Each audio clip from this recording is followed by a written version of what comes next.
Oh yeah, we're doing a speed run, or otherwise known as cheat detection. And my rating is 800.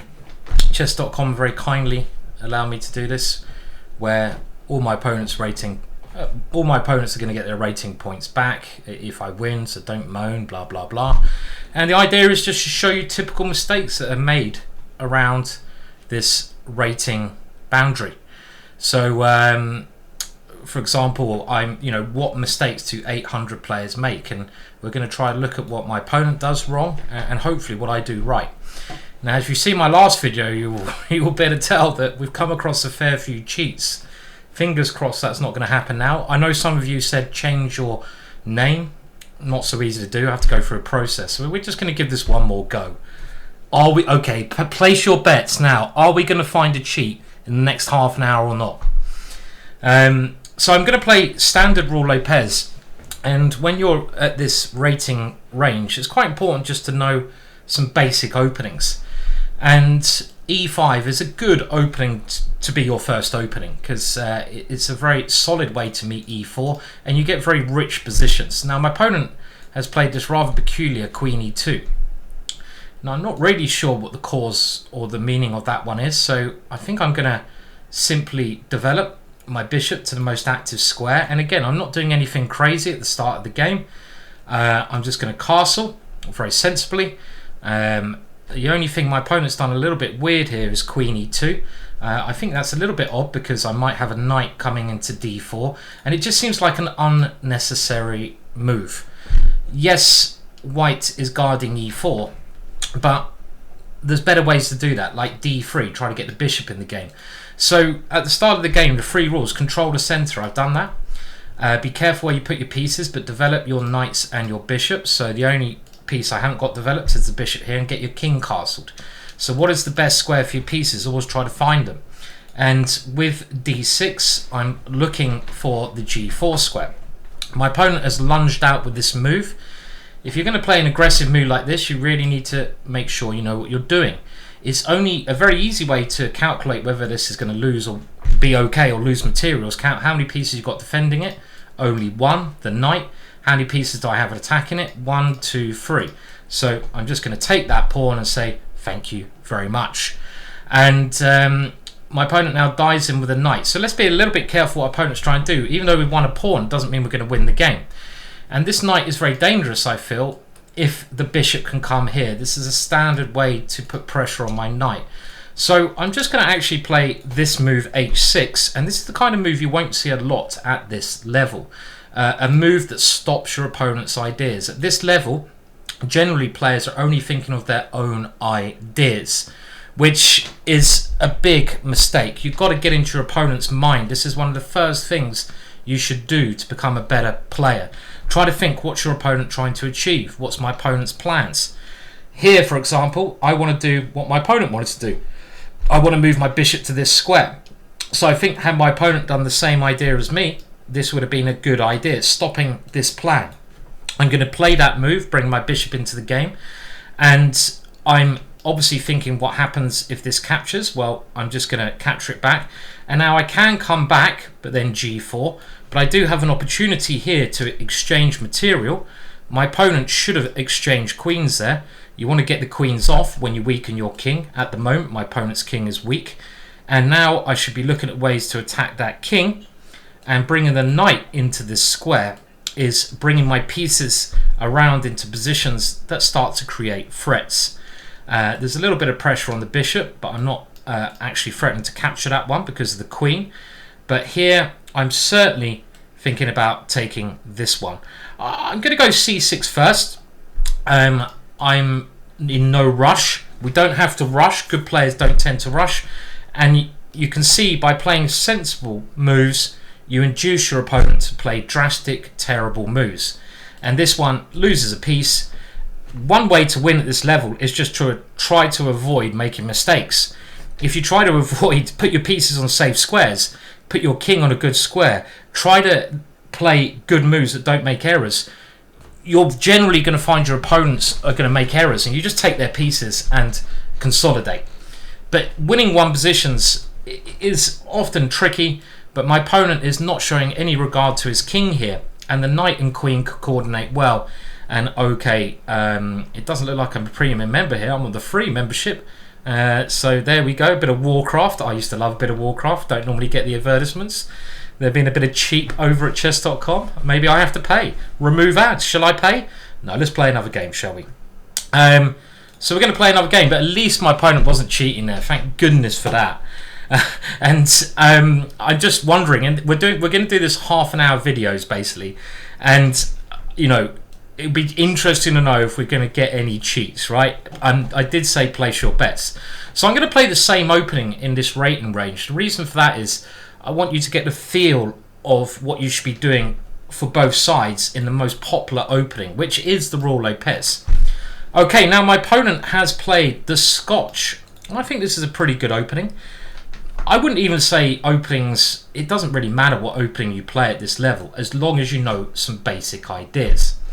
Taking here is a very basic idea, and now there are a number of ways to play this position. Knight f6 is the main line, but I'm assuming that my opponent will know the main lines in this position, because when you learn an opening, you start by learning the main line. So I'm going to play a side line, which I quite enjoy playing, this crazy move. Now, you're not supposed to bring your queen out early, but it does have some point, as in I'm attacking the pawn. It does have some point that I can increase the pressure by bringing my pieces into the game and keep the pressure up. Now, theoretically, this move, I have to admit, even though I gave it in my course of Chessable on Club Players Dynamite, and I think it's a very interesting move, got a lot of venom. At high level computer analysis, white can give this pawn up in some way and get a good position. But again, that doesn't generally really matter unless you're like 2500 strength. You just got to know certain ideas. And my opponent's played a classical mistake here. And the classical mistake is he hasn't looked at my last move and where that queen is pointing. The first thing you should do in chess is look at your opponent's last move and think, what are they threatening, before you even look at your own moves. And the whole point of moving my queen there is to take this one with check. And I've now won a very safe pawn. I say it's a safe pawn. I can develop, and okay, I might lose a tempo of my queen. It might be attacked, but I've got 2 knights developed against 1. So this is where I have to lose a tempo by moving my queen. And I want to keep my queen as aggressively placed as possible, but I've just noticed if I go there, I don't want to allow my opponent to attack it. Maybe the knight comes there. So my opponent has a bit of compensation here. Interesting idea. So where do we move the queen to, actually? Queen there, knight comes here. Do we give a check and try to get safe over here? Let's try to get it to c5. But actually, the more I'm looking at this, the more I'm thinking, okay, it's a safe pawn. I should be better here. But, my opponent has some compensation. And I think one of the squares I'm also going to head to, if I keep getting kicked, is h5. Because swapping queens when you material up is a good idea. But first of all, let's go back to the principles of chess. Get your king safe, and I have to get castled here. So I need to move this bishop. Where do I move it? Chess is reasonably simple when you break it down. I don't want to block my pawn, but if I move it here, my pawn is free to move, and I want to get castled. I want to get castled. So you don't normally want to move your queen around a lot. Let me make that clear. But let's remember here, I have developed some pieces, and I've grabbed the pawn on the way. And in this position, I'm going to follow with my plan of offering an exchange of queens. The reason I'm going to do that is, well, I want to get the queens off. But I'm noticing my opponent has bishop e2 here. But I'm very happy to see that one, because I think my opponent had some compensation. But the more pieces I'm able to exchange, the more I'm able to simplify the position, the easier it becomes. And he's still playing very well for his rating. But I'm going to now get castled. I'm just making... Oh, no. If I get castled, he's going to get rid of the piece that's attacking my bishop. Let's do a little bit of calculation. Well, I can go g6 there, but he takes, and I don't like that. So, again, my opponent playing very well, particularly for his rating. So I think the next thing I'm thinking of doing is that is his most dangerous piece. This piece is one of my worst pieces. So let's just try to swap off one of my worst pieces for that piece. and I'm going to now attempt to do that. If I can get rid of his knight, I get rid of that dangerous piece. Now he has taken here straight away. I'm going to capture with my knight, and with rook e1, putting the rook on an open file, my opponent would keep a bit of pressure, but I don't think he's got enough compensation here. I really don't. And now my knights on the edge of the board are quite bad, so I want to bring that one back in, and I can do that now by gaining a tempo. And here I'm probably going to win. I don't win, I'm going to trade off a bishop. And again, a very typical mistake for this level. My opponent had loads of time, 3.5 minutes, but he didn't look at my last move and think, where is that piece heading? This is a classic mistake. If he'd have looked at my last move, get into the mind of your opponent, he'd realise that this move is simply winning a piece. And now it should be quite easy. But again, how do you win one positions? Well, don't relax. You want to simplify the position. So I'm going to take this one off. You want to develop your pieces. You still go into tactics if tactics favour you, but you want to avoid giving your opponent any initiative. But as there's so few pieces on the board here, again, now I'm going to do what my opponent wasn't doing. Where's that knight heading? Maybe there. Am I worried about that? Well, I'm just going to try to stop my opponent gaining any initiative. Now he can go to d4 and try to take that bishop, but my idea against that is I'm going to go king here. I'm going to put a rook here. I'm going to try to swap off all the rooks on the open file. It's near an ending now, so I don't see any problem with putting my king in the middle. I can also bring my knight out with tempo, but let's continue. So this bishop I'm going to defend. My king is very safe here because there's no light square bishop to attack it. There's no queen to attack it. The knight can't attack it. The only square it can check it on is there. Now my opponent does have a bit of pressure here, and this is where calculation would be needed. You could still lose positions like this, but I'm calculated that if I go rook here, if my opponent wins a pawn on e6, I don't mind losing one of my pawns. Don't be worried when you're lots of material up to give a little bit of material back. Don't try to hang on to your material. I've calculated that after this happens, I can now move my knight anywhere, let's say here, and I'm going to exchange more pieces off, and that's well worth a pawn when I'm a knight up. So I'm working on the open file. Again, my rook here is defended by 2 pieces. My opponent is attacking it with 2 pieces, so that means I'm not going to lose it. He's only going to win that if he's got more than me attacking it. I'm very happy to make exchanges. And now, how are we going to win this? Well, pass pawns in the ending are very important. So the first thing I'm thinking is to use this pawn, but also the king is very important in the ending. And I'm going to use my king to support this pawn. We don't want to lose the knight. Let's look at our opponent's last move. I'll give it a check. It can go away now. And we're just going to wait for the right moment to push this pawn. If I push it straight away, his king comes here. And I don't really want to allow his king coming there because it blockades my pawn. So I'm not in a rush to push this because my opponent doesn't have any serious threats here. The only way you can get a passed pawn, what you should do in endings, is look at where you have a pawn majority. So white has 3 pawns here against my 2 pawns. So that's the only area of the board I've got to be a little bit worried of, in that the only way you can get a passed pawn is by using this pawn. Oh God, I've just seen I've got no time left. So the only way he's going to do it is get a pawn there and a pawn there, but that's not easy to do. So the way I'm going to win this now, I'm just actually going to eliminate all of his pawns. I'm going to pre-move a bit, and we're going to push our passed pawns and do this quite easily. Get a queen. There's nothing he can do. We can pre-move our moves because we're so material up. I like using my king like this behind the pawns. We can use the a pawn. We can get a queen here, and let's see if how many queens we can get, shall we? And let's try to avoid stalemate in here. Okay, my opponent is trying to flag me. But as long as I don't stalemate him, now he's got this move still, so it's okay. This is going to be checkmate now. Next move, and with the queen pre-moving to this square. The only move he's got is that one, and we can pre-move there. So my opponent, I think, actually played higher than his rating there. But if we look at the typical mistakes he made, his main error was not looking at your opponent's moves. Look at your opponent's piece. Just look, where's it attacking? What's it trying to do? before you look at your own ideas. An immediate way to improve at chess. And then later on, my opponent played, I think, very decent moves here. I had to move my queen around a lot, which is not ideal. And in this position, he made another bad move because I feel he has a bit of pressure. I've still got my bishop out, and if he plays bishop e2 here, he avoids the exchange of queen. He keeps kicking my queen, and I wasn't even sure I can do that.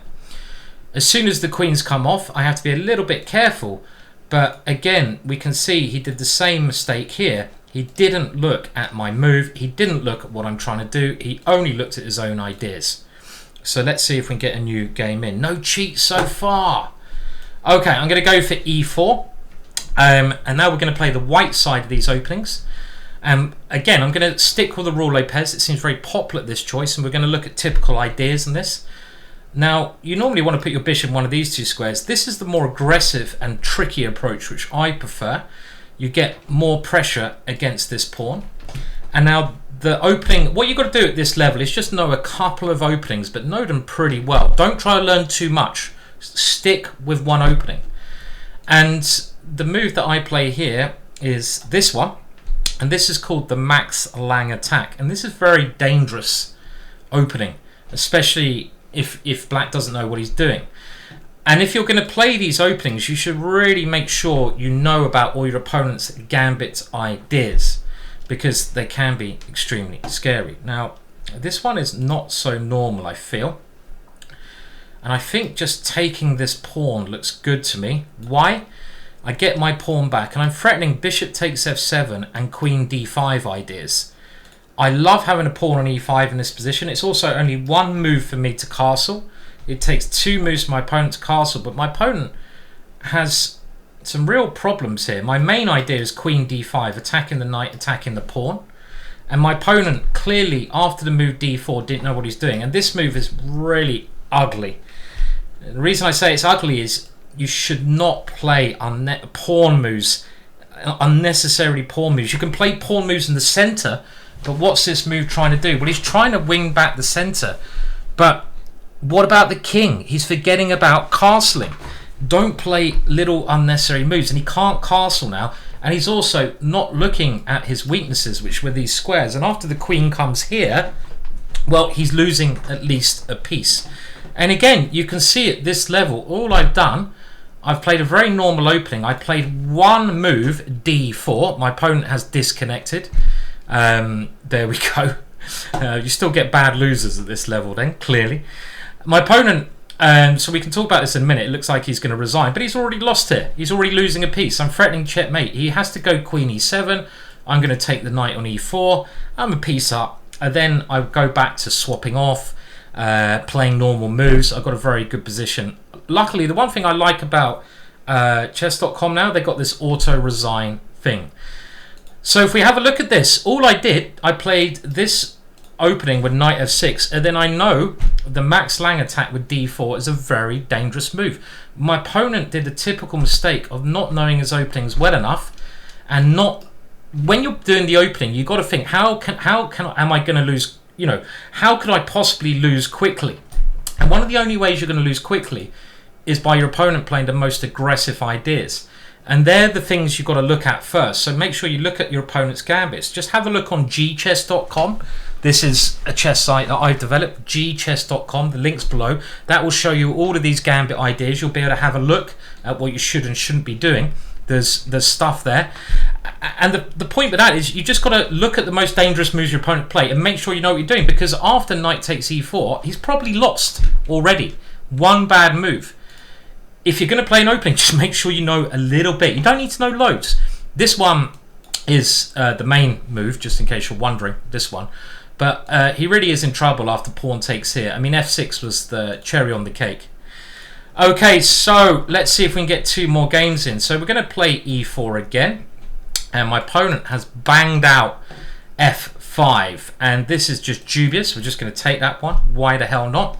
And he's going for some crazy gambit, which I don't believe. Now, if your opponent plays an irregular opening and he thinks he's really smart, he's like, oh yeah, I'm playing the Duras gambit. Aren't I cool? Where are my sunglasses? Just call me Tom Cruise and put "Welcome to the danger zone." He's probably sitting there now with his sunglasses on, thinking, listening to Tom Cruise, Top Gun in the background, thinking, yeah baby, this opening. So just think, look, he's blundered a pawn, his king is weak. All we have to do is play sensible moves. Now G4 is probably a very good move here, but it might get a little bit complicated. I'm going to stick to principal moves. My principal moves are, I want to control the center. I'm going to put a pawn here. I want to defend that pawn and develop. I'm going to put a bishop here, and I want to get this knight out, and I want a castle. So I'm going to put my knight here, and I'm going to castle next move. Just keep it simple. You know, don't get drawn into their, the danger zone. Welcome to the danger zone. So here, he's trying to get my bishop and get this pawn, but I'm going to castle. I'm playing principled chess. So now he's trying to create a threat, but he's played this automatically, and now that I've played very sensible moves, I can look at ways to attack. A knight into the center of the board doesn't give him time to take that one. My knight gets a great position. I attack his queen. He has to move his queen. And I wouldn't recommend playing the way my opponent is doing here. And what I mean by that, by playing sort of maverick ideas, you can do that. Like when you're older, when you get to a higher rating brand, it's like a musician is trying to he's just learned how to play the piano. Yeah, he's been playing the piano for like a month. He can play like, Twinkle, twinkle, little star. But he tries to play Mozart after a month, and he thinks, yeah, I'm gonna throw a bit of Mozart in there, and he's like, and he thinks he's really cool, but in actual fact, it sounds atrocious, and everyone's like, what is he doing? He's just embarrassing himself. So don't play these openings until you are an adult. Now my opponent is trying to do some more maverick things, but you should always look at the most critical move first. The most critical move is taking there, and if you can't see a reason why not to play the most critical move, then play it. His king is very weak. I'm going to bring my queen in to attack it. I'm going to combine it with my knight coming in here. We're going to win his queen and win the game, and he's probably now turned Top Gun off. He's probably put on something a little bit more mellow. What kind of music could he put on? Maybe a little bit of I don't know. I'm a loser, baby, so why don't you kill me? And now we just got to look for moves, attack the king. This is what we call a family fork. Again, in this game, I don't feel I've done anything exceptional. I've got to watch out for this checkmate, but we're going to easily deal with that one. All I've done is play principled moves. I've taken his rubbish, I've whipped it off, I've developed my pieces, and my opponent loses in 12 moves. So that is kind of how to deal with dodgy openings. Don't let them affect you.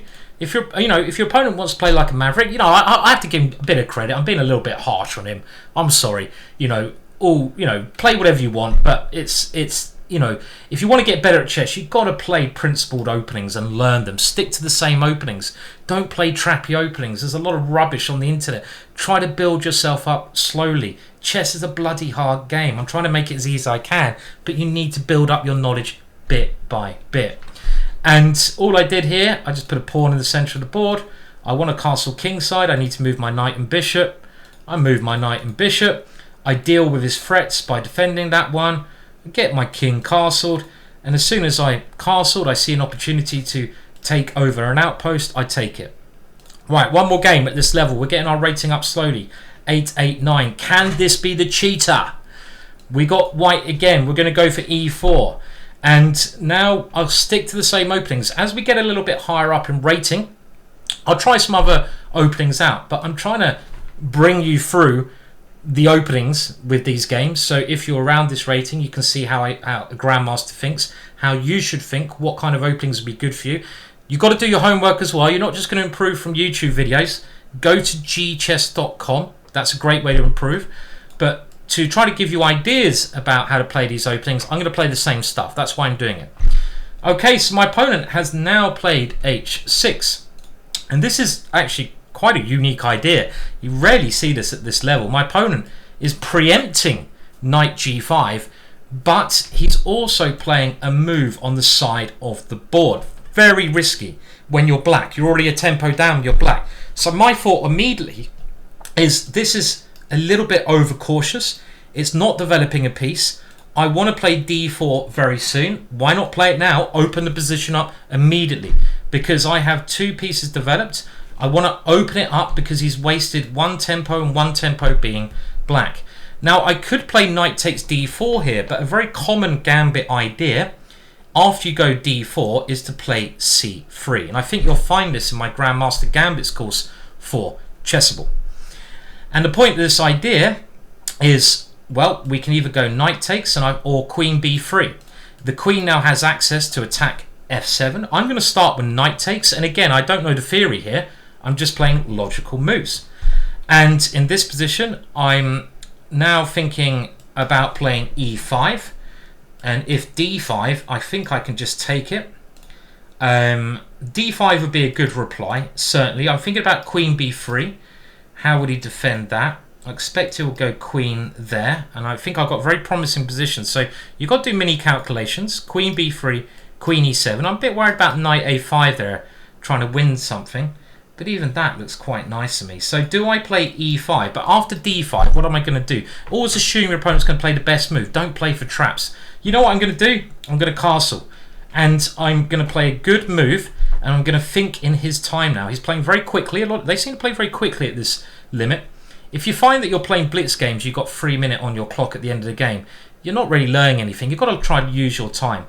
And now I'm going to think about playing e5. I like that I've got my king castle because in the line I was looking at before, e5, d5, I was thinking I was going to take on d5, where I have 1, 2, 3 pieces attacking that one. My opponent only has 2, so I'm going to win that pawn. But then at some point, a bishop might come here check. So that's my logic to playing this. Okay, so now he's getting ready to castle. So I'm going to play e5 now, definitely. And I think my opponent's played quite well after h6 here. He's played good moves. And I'm playing this now because I don't, if I can help it, want him to castle. Okay, now, the problem my opponent has is that he played this move h6. So where's his knight going to go? His knight only has this square. So if I play h3, he will take that one. I might have some ideas of rook e1 there, but my opponent has d6. It might be very strong, but I'm thinking I'm going to go queen d5, threaten checkmate, and only then, if he castles, play h3, because in this position, let's count that thing again. If you're getting into calculations, he's got 1, 2 attacking that one. I have 1, 2 defending that one, so it's safe. That's a general rule. So he's made the mistake. He's castled. I play h3, and now he'd like to maybe play knight to h6 here. Well, that's the only way to save a piece, but he can't play that. So I'm going to be winning a piece in this position. And again, have I done anything spectacular in this game? I really don't think so. He's getting 2 pawns now for it, so it's game on. But I think I've just done normal moves. Winning 1 positions, though, this is where a lot of people relax. And I still want to play the best moves, of course. I want to keep my queen as active as possible. And if I move it here, he doesn't have enough minor pieces, knights and bishops now. He has no knights to attack that queen. So I want to keep it near his king. I might have ideas of bishop h6, something on f7. And in this position, I see immediately that I have 1, 2, and maybe 3 pieces attacking. And if I play bishop takes h6, I can try to come into g6 check. And this looks to me, I haven't even calculated. I've got at least a draw by coming like this. But I've also seen that now the bishop's moved. I want to get a rook to an open file. He put his queen on a very peculiar square there. That was a nothing move. This was a really bad move, putting the queen there. And now it's checkmate. It's going to be checkmate. What is queen e8 doing? Don't play moves with no meaning. And if I go queen here, I'm threatening checkmate. There's only one way to stop it, and we're going to get in on the dark squares, game over. And again, I don't think I've done anything spectacular in this game. Sensible moves, a little bit of theory knowledge, and playing aggressively when I get a chance. Taking the opportunity, playing with tactics, playing aggressively. Okay, we don't go there yet. We take this one, going for the attack. Even when I won material, I want to have the initiative. I always like playing with the initiative if I can. and now we come in here with checkmate. Now looking at that game there, my opponent I think played pretty decent. His opening choice h6, this actually led him to a lot of trouble. One bad move in an opening, you've got to know the first 10 moves well, and you've got to know all the sort of ideas your opponent's going to play. And this is an unnecessary pawn move. It's overly safe. Don't play overly safe. Play safe, but you've got to time it really well. And the other mistake my opponent played here is he's not looking at what I'm trying to do. His last chance is something like Queen e7, defending and attacking that one. And after bishop here, maybe he can play h5 and get his knight back. But in the actual game, after h3, really, in this position, at this level, well, I say, you know, at decent level, he's got a lost position because he doesn't have any active play. He's still not very well developed, and my pieces are quite annoying. Alright, remember to like and subscribe to the channel, please do. It means a lot. Do like, do subscribe, and I'll try to keep this series going. And no cheats! Whoa! We like it like this. See you later, boys and girls.